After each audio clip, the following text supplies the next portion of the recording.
ராமலிங்க அடிகள் நாவசைந்தால் அவருக்கு அள்ளி கொடுக்க 1000 செல்வந்தர்கள் காத்து கிடந்தனர். தேவையின்மையாலும் தகுதியறிந்து உதவி கேட்கும் வள்ளலாரது அறப்பண்பால் சிலர் வழங்க வந்த உதவியை மறுத்துள்ளார் ராமலிங்க அடிகளார்.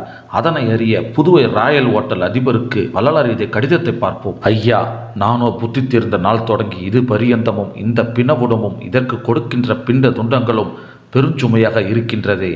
ஐயோ, இது என்றைக்கு தொலையும் என்று எண்ணி இழைத்து துன்பப்படுகின்றனாக இருக்கின்றேன். இப்படிப்பட்ட இந்த நாய்க்கு பணம் என்ன செய்ய? ஐயா, என்னை குறித்து தாங்கள் பண விஷயத்தில் பிரயாசம் எடுத்துக்கொள்ள வேண்டாம். தாங்கள் வேறு விதத்திலும் எனக்கு செலவுக்கு இடம் பார்க்க வேண்டாம். தாங்கள் சீனிவாசன் என்பவருக்கு எழுதிய கடிதத்தால் அவர்கள் என்னை கேட்க நான் மறித்தும் தங்கள் கடிதம் வர இதனால் தங்கள் மனதிற்கு வருத்தம் உண்டாகும் என்று மேற்படி அவர்களிடத்தில் ரூ. 10 வாங்கி கொண்டேன். மற்றவை அவர்களிடத்தே இருக்கின்றது. இதனை தாங்கள் அறிய வேண்டும். இக்கடிதத்தின் மூலம் எதனை யாரிடம் பெற வேண்டும் என்பதில் அருட்பெருஞ்சோதி ஆண்டவரின் தலைமகன்